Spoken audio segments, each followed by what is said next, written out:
This is actually my second time here, but this is like my first time doing this show. Thanks everybody who came out, all, I don't know, a dozen of you. So yeah, my name's Courtney Coleman. No, like the camping equipment, but not Gary's niece, I guess, I don't know. So my thing, I've reached this age. I'm sort of a middle-aged white lady. You know, not really great these days as far as the marketing goes for us. But I am sort of pushing against this thing where women of my age are supposed to be still these sexy cougars. We're supposed to be like these aggressive, like sort of hot head up, like, you know, argh. And I'm like, fuck, man. I'm too broke for that. At best, I can be like a chubby bodega cat. You know? I could be like at, you know, like at a 7-Eleven, laying on the shelf, getting my free Friskies, whatever, you know. And I'm not predatory. And when I think about if I got a young guy, I'm sorry, that was weird. That was weird. But if I got a young guy, you know, it would be one of those skater kids named Dylan with the saggy pants, you know? And I'd be like, Dylan, get in the minivan, we're going to Taco Bell. And he'd be like, yay! Fine, that's fine. But, you know, I'm also like, I had my time when I was super hot. And I wanted to be a model, but I didn't have a good enough eating disorder, you know? So, but I was super hot, and I could tell I had absolute proof because people gave me a lot of free cocaine. There was just like lines for days. And back in the 80s, early 90s, it was fun because that was how we gave consent. If someone lays out a line and you do it, you're consenting. Who knows what you're consenting to? It doesn't matter, you're not gonna feel it. So do another line, consent a little more. You know, it was back then. It was good times. It was good times, and hopefully we didn't come through too traumatized. You know. So these days, hold on.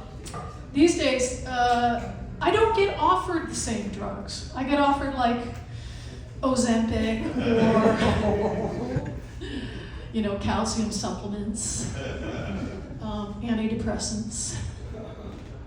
But along the lines of being a broke cougar, I learned how to make money from my depression. So I enrolled in these depression studies. Super fun. You go in, you answer a bunch of questions, but here's the thing, it needs to be like this sort of level of depression where you're not going to kill yourself, but you're not too happy. So it's like this Goldilocks porridge depression. And I knew how to answer these questions. So I'd get into these studies, they'd give me a drug or maybe not give me a drug or whatever. And that didn't really do shit for me. But what made me happy was when the money hit my bank account.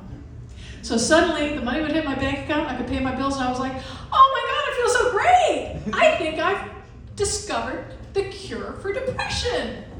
It's money when you need it. You know, I don't know about you guys, it's like, there have been times I'm so broke, it's like I need a vacation from being broke. It's like it's a full-time job being broke because you're hustling all the time. And so at one point I'm like, God, I want a vacation. I really want a vacation. But I'm broke. So what I did was I went to one of my local bars and I got myself human trafficked. I just left my drink out there, you know, and then I left it out a little longer. So I was really excited. I thought, oh, you know, I'm gonna wake up somewhere like exotic, like Caracas or, you know, I don't know, the Caribbean, our Carnival cruise. I don't give a shit. Somewhere. And I woke up in a shipping container in Fresno. And there was a bottle of water, and it just had like a sticky note on it that said, "No thanks." Oh. That wasn't nice. So what I really need, obviously, being a cougar is silly. What I need is like a sugar daddy. Except for I'm at at the age where it's like, I'm not gonna last that long, right? So I need a sugar daddy that's like, we were talking about Mitch McConnell. I need someone who's actually got one foot in the grave, you know, like Anna Nicole Smith had a good one. She had like a guy who was like Nosferatu, like, you know, on the edge, you know, gotta be no kids, no ex-wives. And, you know, I need a guy who's like one vigorous hand job away from giving me the life of my dreams. And when I'm on my yacht, laying in the sun, I will call it the tugboat. I'll try. You know, life is a hustle. Life is a total hustle. But you know, as you've noticed, I'm a middle-aged white lady. And what do we like to do? Well, we like to do crafts, and you know, we like to scrapbook and do shit like that. But what we really like is to rescue animals. We love to rescue animals. Oh my God, who rescued who? And you know, and we call them our emotional support animals and take them everywhere with us.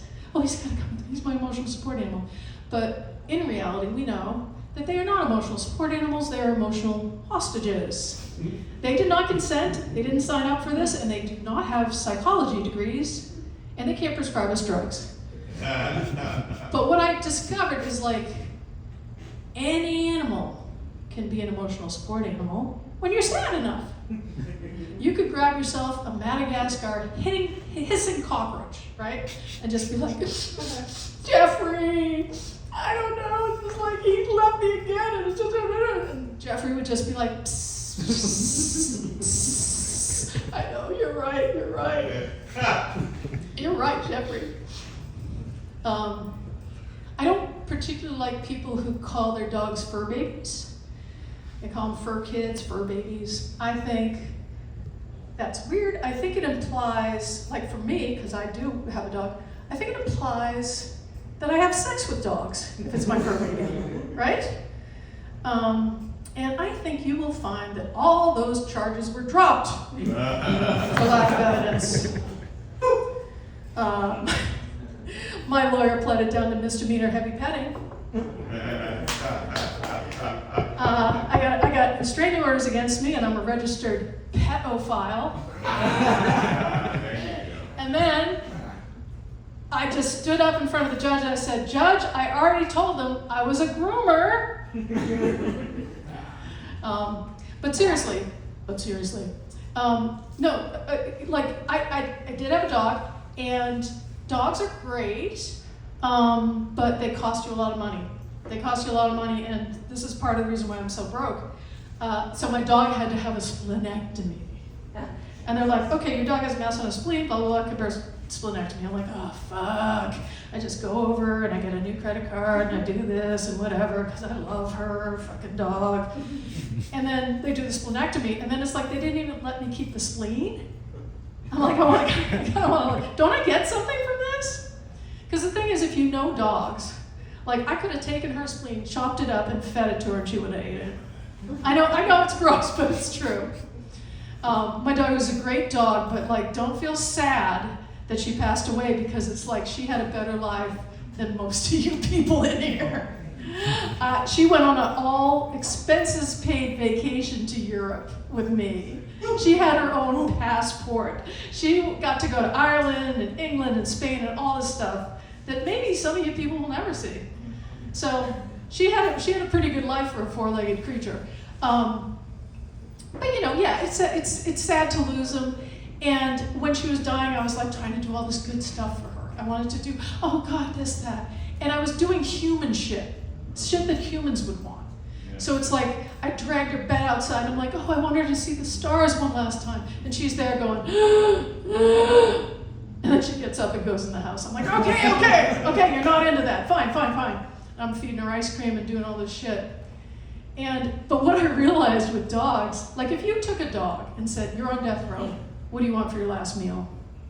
I think most dogs would say, well, I want some cat shit, and I want a pair of period undies, and I want to be able to nose in front of into a garbage and just pick out what I want, you know? And I also want to be able to roll in like a dead creature after.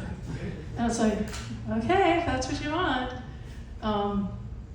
And you know that sad moment when you go out for a walk and you reach in your pocket and there's a poo bag there and you're like, they're gone, and then you realize there's still poo in the bag. And you're like, oh shit, I should have thrown that out. You know.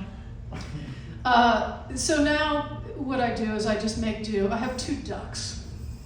You know, so I have these 2 ducks, and they're weird, sort of fun creatures, and they're both lesbians. They're very out and proud lesbians, and they have very distinct roles. Like one of them is a power bottom, and one of them is sort of, she's the top, but she's submissive, but like la la la. Very, very clear roles. So one of them is like, do me, and the other one's like, oh, okay, how long? And so this goes on. I'm looking at it in my yard going like, okay, it's, you know, it's fine. You know, drakes are kind of rapey anyway, so you guys are good.